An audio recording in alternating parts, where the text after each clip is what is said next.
I don't really see the difference between a monitor and a TV. And it's driven me especially crazy when within one company, like say for example LG, they have completely different technologies that they're using for the different product lines. I mean, we're at the point now where a big monitor is already the size of like a couple generations ago TV anyway.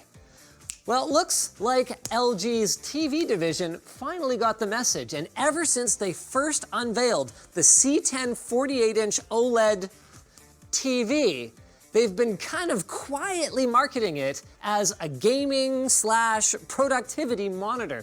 So today, we're gonna see if that actually holds up. The YubiKey from Yubico is a cost-effective and easy-to-use two-factor authentication solution. Learn more below and stay tuned for more later in this video.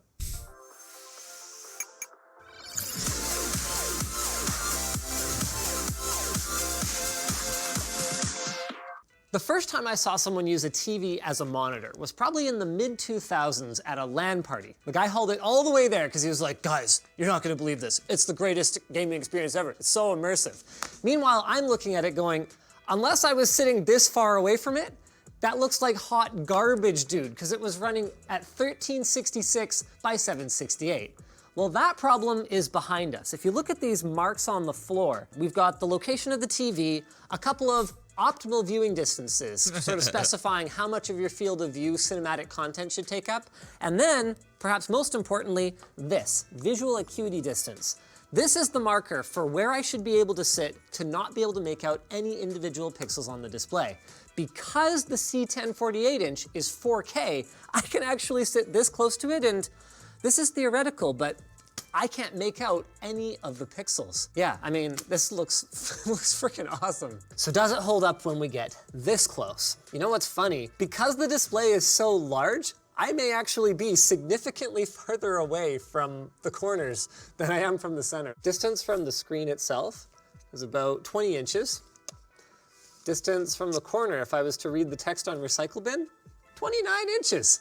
So if I'm looking over there, it's retina. If I'm looking here, it's not quite, I guess. This was one of the bigger issues with those older low resolution displays. While you could make up some of the low pixel density with, anti-aliasing or, squinting a little bit, if you were trying to read text and use it for actual productivity, it was unbearable. This, on the other hand, looks great. I mean, I daily drove a 1440p 27-inch class display until not that long ago, and I've always felt that that was my good enough point, and this is better than that. Of course, one of the advantages that monitors have enjoyed until recently is higher refresh rate support due to the superior bandwidth of DisplayPort 1.4 versus HDMI 2.0.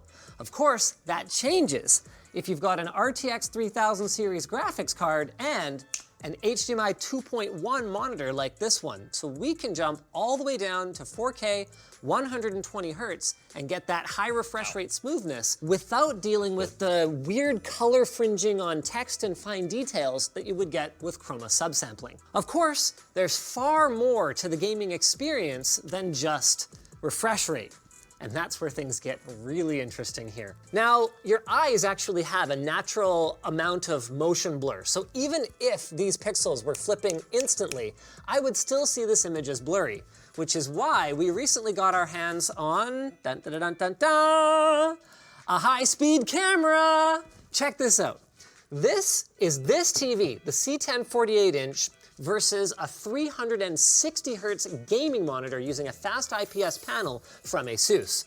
So this is at 60 Hertz to level the playing field, 1000 frames per second. OLED on the left, IPS on the right. Here's the start of the transition. It is complete in 3 to 4 frames. The first thing that happens is this leading edge dark spot actually disappears. 2, 3, 4, 5, 6, 7, 8, 9, 10? When's it actually done? That is so much longer, even on a top tier gaming IPS. Another cool thing the high-speed camera shows us is how displays refresh from top to bottom. So check this out.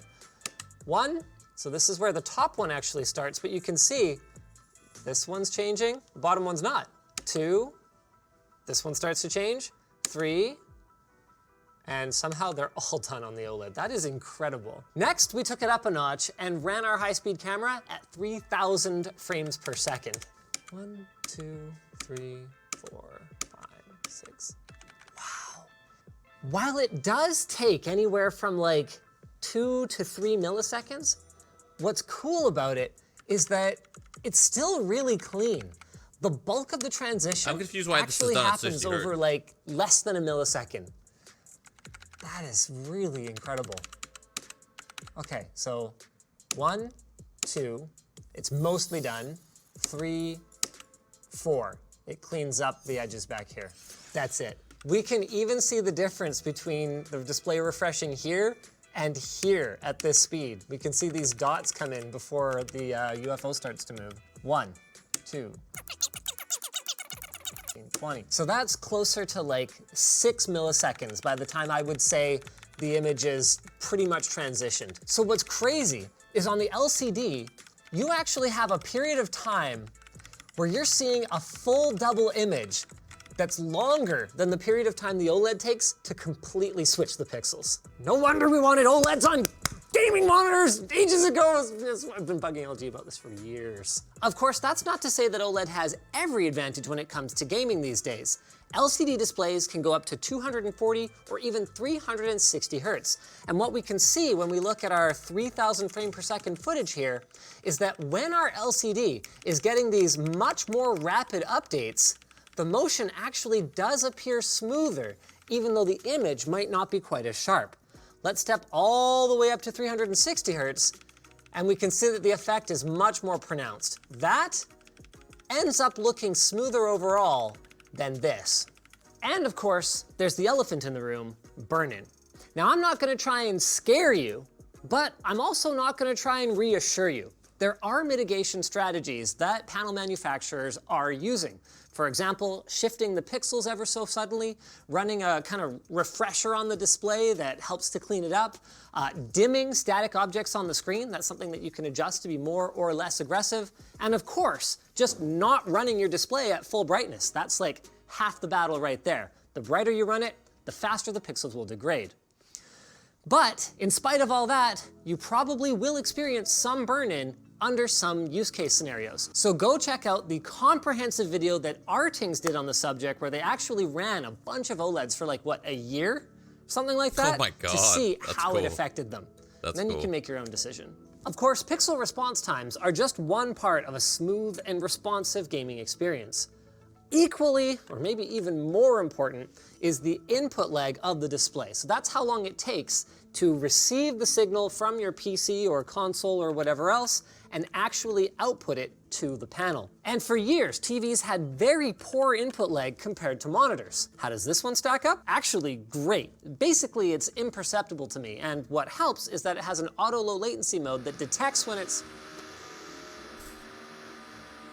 It feels great, and it's aided by its auto low latency mode, an HDMI 2.1 feature that detects when a gaming source, like an Xbox or a PC, is connected and flips it over to low latency mode. Of course, that raises the question, why did TVs have bad input lag in the first place? Wouldn't they want it to be good? Well, it's because TVs do far more processing on the image than the typical monitor would, and that's because TV manufacturers were more concerned with the cinematic experience than the gaming one. And we did notice that flipped into any display mode other than game mode, yeah, it ain't as good. It's a little mushier feeling, for sure. Another benefit of an OLED TV compared to an LCD monitor is that you can make certain assumptions about how HDR will be implemented and how good the experience will be. He loves this game, With dude. an LCD, Every time. you pretty much have to Every time. have multiple backlight zones in order to achieve a...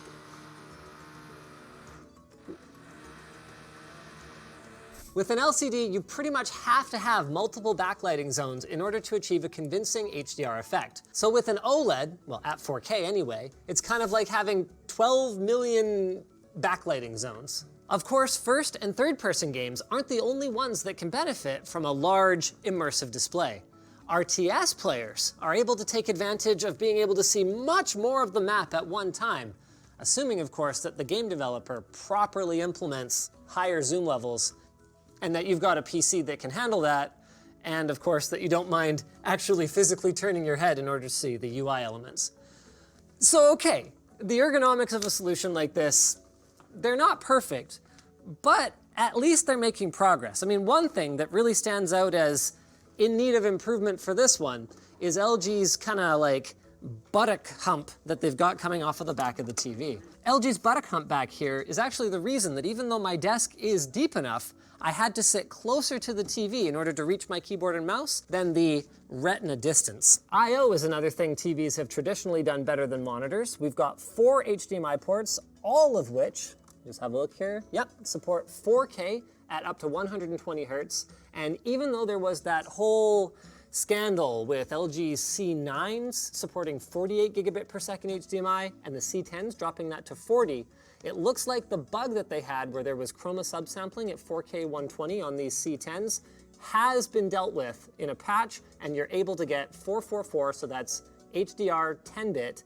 at 120 hertz 4K now. That means that if you wanted to hook up a next-gen console as well as your PC, you'd be able to enjoy the full 4K 120 hertz experience that you'll be able to get in select titles.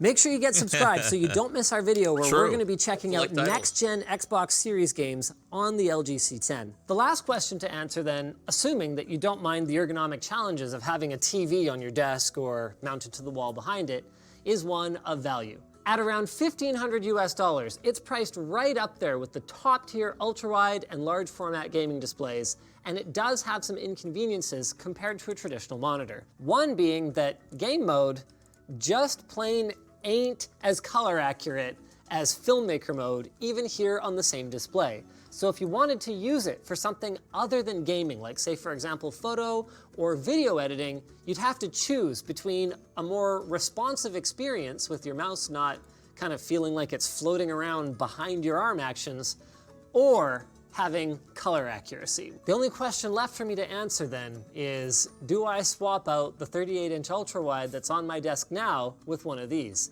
I've heard the argument made that you could just take a regular 16:9 format display, and if you want the ultra-wide experience, well, just set a custom resolution and have black bars at the top and the bottom. Why not?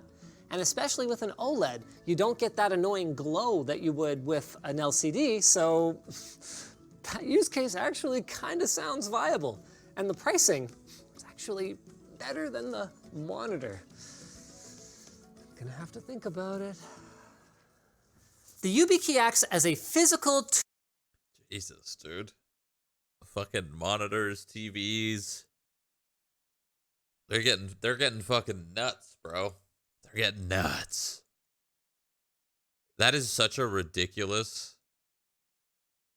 I think the monitor is fucking insane, actually. Like, if you could afford it and you were like casually gaming, controller, chilling a little further back, I'm down. Now, if you're playing like me and you're pretty close, you know, I'm within, you know, the full length of my arm, I would say it's a little too close. That I would be like,